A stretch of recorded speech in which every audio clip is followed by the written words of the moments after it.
बिस्मिल्लाहिर्रहमानिर्रहीम। अस्सलाम वालेकुम नाज़रीन, आप यूट्यूब चैनल देख रहे हैं। मैं इमरान खान हूँ। सबसे बड़ी और अहम खबर आज के हवाले से दो बड़ी खबरें हैं और उसके बाद फिर मैं कुछ मज़ीद तफसीलात आपको बताता हूँ। लेकिन सबसे पहले आज इमरान खान साहब को मौका मिलेगा कि वो बातचीत कर सकें सहाफ़ियों से, क्योंकि लंबे अरसे से उनका जो केस है 90 मिलियन पाउंड वाला, या जिसे आप अलकादर यूनिवर्सिटी केस कहते हैं, वो उनका लग नहीं रहा था इमरान खान साहब का, और जानबूझ के अदालत में समाअत नहीं होने दी जा रही थी।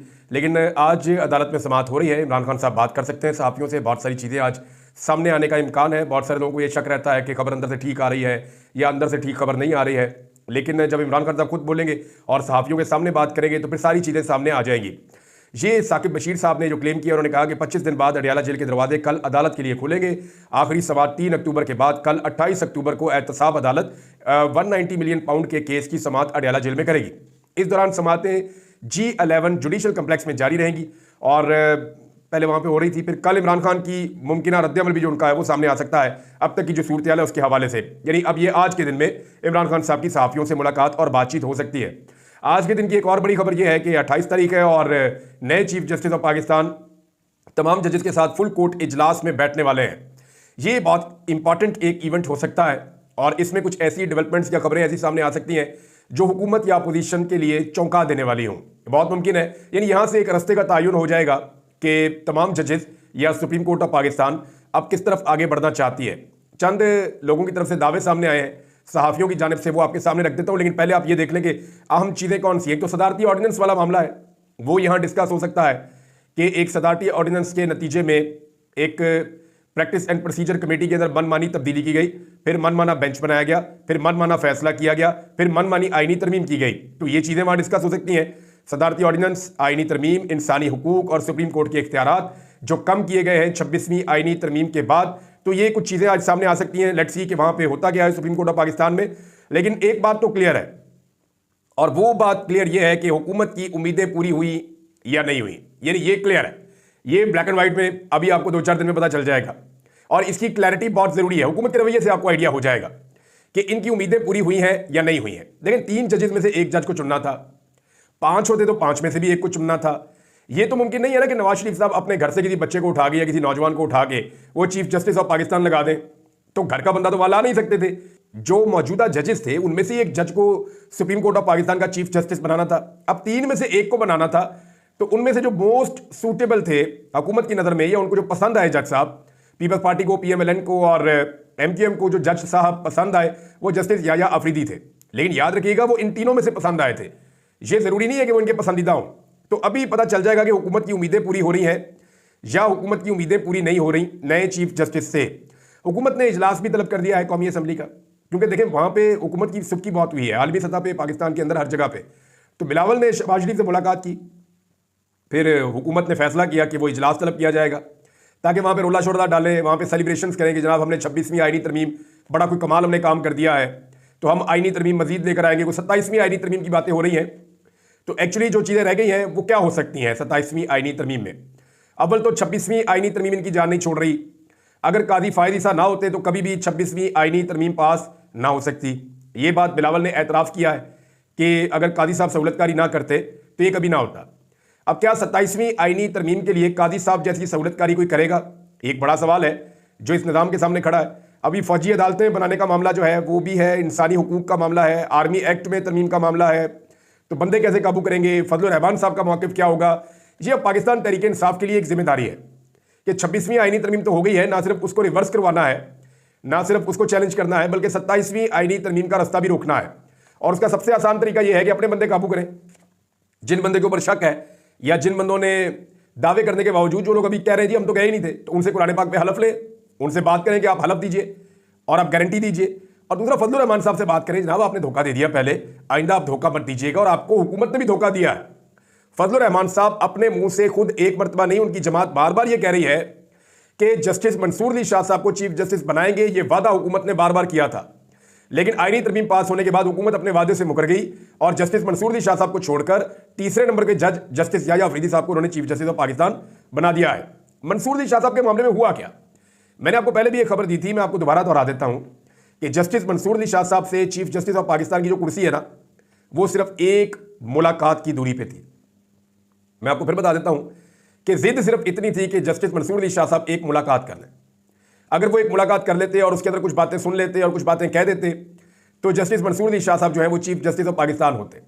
एक तरफ कादी फायद ईसा है जिन्होंने इस सीट पे बैठने के लिए हर गंदा काम किया, जिन्होंने एक्सटेंशन हासिल करने के लिए पूरे निजाम को दांव पे लगा दिया, अपनी इज्जत को दांव पे लगा दिया, पूरी अदलिया को दांव पे लगा दिया। एक तरफ कादी फायद ईसा है जो बहुत ही कंप्रोमाइज किस्म के जज थे, एक तरफ मंसूर अली शाह साहब हैं जिन्होंने बिल्कुल कंप्रोमाइज नहीं किया और एक मुलाकात नहीं की। एक मुलाकात करते तो वो चीफ जस्टिस ऑफ पाकिस्तान होते, लेकिन उन्होंने मुलाकात करने से इनकार कर दिया। अब जो हुकूमत है उसकी एक ख्वाहिश थी, हुकूमत की ख्वाहिश ये थी कि जब जस्टिस याहिया अफरीदी हलफ उठा लें तो फौरी तौर पे जो दो सीनियर तरीन जजेस हैं, जस्टिस मंसूर अली शाह और जस्टिस मुनीब अख्तर, ये रिजाइन कर दें। हुकूमत का ये भी अंदाजा था कि 2-4 ऊपर से रिजाइन, 2 ऊपर से आ जाएंगे, 2 के नीचे से आ जाएंगे, तो 4 एक जज सुप्रीम कोर्ट ऑफ पाकिस्तान से निकल जाएंगे। छोटी मोटी बेइज्जती हमारी होगी, लेकिन अपनी मर्जी के बंदों को लाकर सुप्रीम कोर्ट में जज हम लगा देंगे। इस तरह पूरी सुप्रीम कोर्ट पे हमारा कंट्रोल हो जाएगा। लेकिन जजेस ने यहां हिम्मत से काम लिया। जस्टिस इजाजुल एहसन साहब को भी इस्तीफा नहीं देना चाहिए था, मैं पहले कह चुका हूं कई दफा। तो जजेस ने हिम्मत से काम लिया, उन्होंने इस्तीफा नहीं दिया, बल्कि वो डट कर खड़े रहे। और अब रोला ये डाला हुआ है कि जनाब सीनियरिटी का मामला पेश आ गया है, यानी अगर याहिया अफरीदी तीसरे नंबर के जज थे और वो सीनियर है तो उनके बाद चौथा, पांचवा, छठा सीनियर ऐसे करके आना चाहिए। तो ये बात अजीबोगरीबी बात कर रहे हैं वो, यानी 2 जजेस जो सुपरसीड हो गए हैं या वो सीनियर होने के बावजूद आपने उन्हें चीफ जस्टिस ऑफ पाकिस्तान नहीं बनाया, तो जो तीसरे नंबर वाला है तो अब उसके बाद जूनियर जो है उनके बाद चौथा, पांचवा, छठा ऐसे आएगा।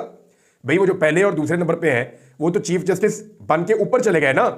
जब वो ऊपर चले गए पहले नंबर पे, तो फिर जो पहले वाला है वो दूसरे पे है, दूसरे वाला है वो तीसरे पे है। यही ऑर्डर बनना चाहिए। यही फॉर्मूला जस्टिस आलिया नीलम को जब पंजाब में चीफ जस्टिस लगाया गया यहां लाहौर हाई कोर्ट का, तो उनकी दफा भी यही फॉर्मूला हुआ था कि पहले, दूसरे, तीसरे नंबर वाले जो हैं वो उनके फौरन बाद आ गए थे, वो नीचे से एलिवेट होकर पहले नंबर पे आ गई थी। तो यहां पे भी यही हुआ है।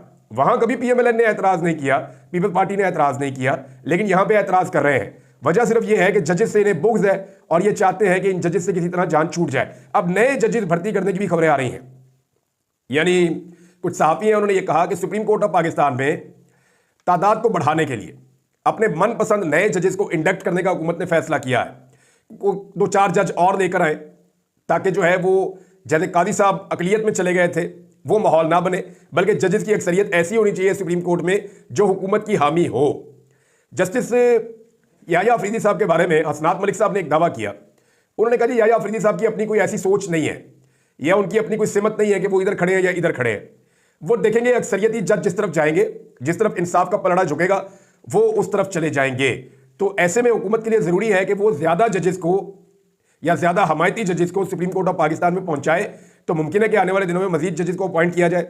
लेकिन कादी फायद ईसा साहब को वापस लाने की भी बातें हो रही हैं सुप्रीम कोर्ट ऑफ पाकिस्तान में, तो कादी साहब वापस अब आ नहीं सकते।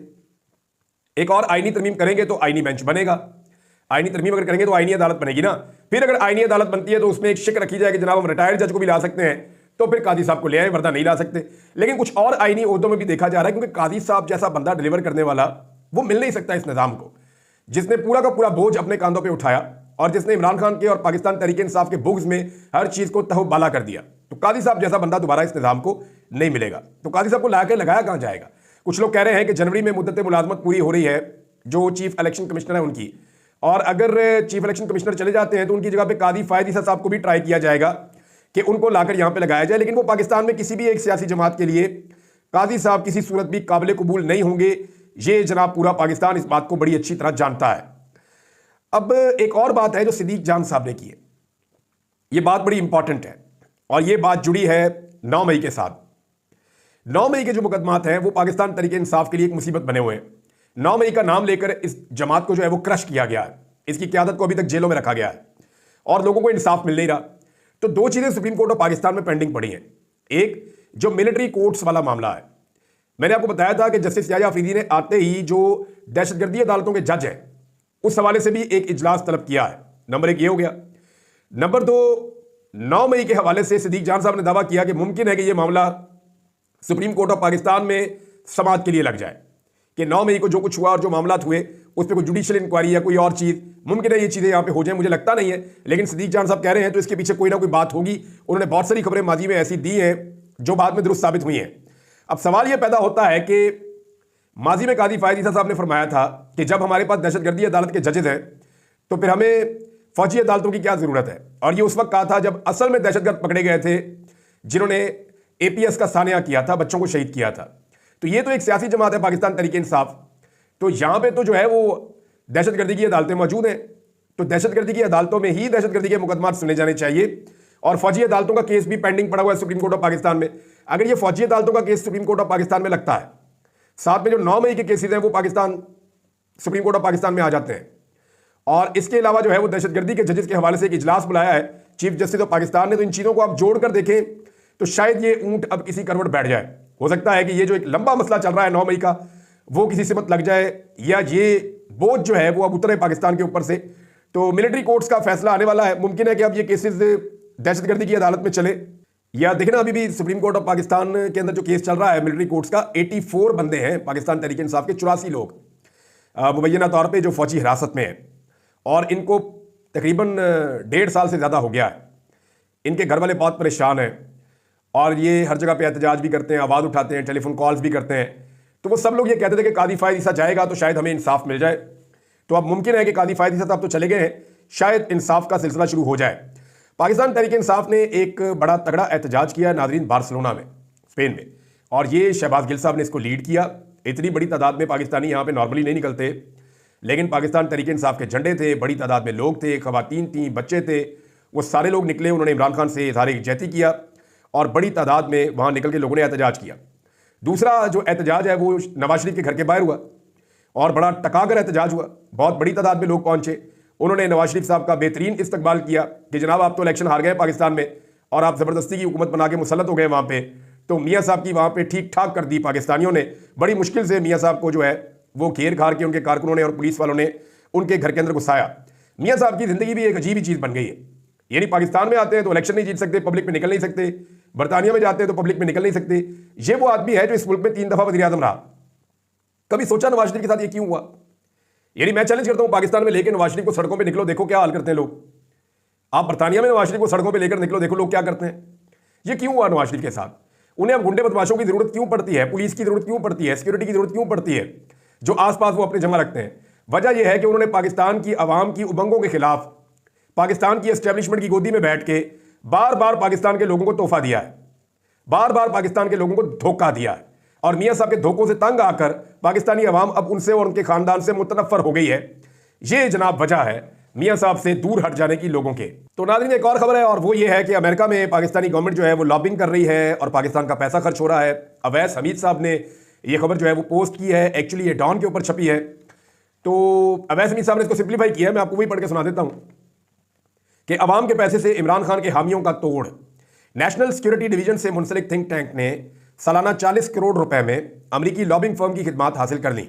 मेजर जनरल रिटायर रजा मोहम्मद की सदारत में चलने वाले think tank Islamabad policy research institute ने अमेरिका में टीम ईगल कंसल्टेंट नामी फर्म की खिदमात हासिल की है। रोजनामा डॉन का यह कहना है कि ऐसा मालूम होता है थिंक टैंक की जानिब से लॉबिंग फर्म की खिदमात अमेरिका में इमरान खान की रिहाई की कोशिश करने वाले इनके हामियों का मुकाबला करने के लिए हासिल की गई हैं।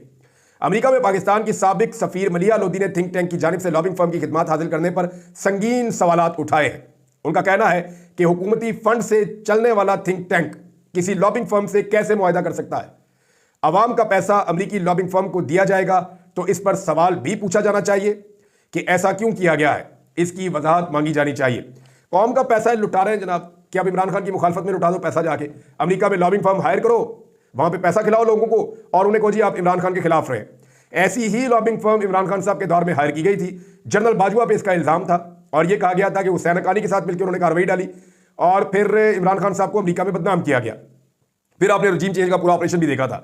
बहरहाल ये एक खबर थी, मैंने आपके साथ शेयर कर दी है। इमरान खान साहब ने कितनी मरतबा डील से इनकार किया, इसकी तफसीलात मैं आपको अगले वीलॉग में दूंगा कि बहुत दफ़ा इमरान खान साहब को डील ऑफर की गई है लेकिन इमरान खान साहब ने डील कबूल नहीं की। लेकिन एक पोस्ट जो सोशल मीडिया पे बहुत ज़्यादा वायरल है, शौकत बसरा साहब की तरफ से, मैं आपको ये पढ़ के सुना देता हूँ। शौकत बसरा साहब ने भी इसको शेयर किया था और उन्होंने 4 शक्लें लगाई हैं। 4 लोग हैं जिनके चेहरे लगाए हैं कि जनाब इन 4 लोगों को आप देख लें। ये चारों लोग जो है वो इमरान खान को गिराना चाहते थे, उसको माइनस करना चाहते थे।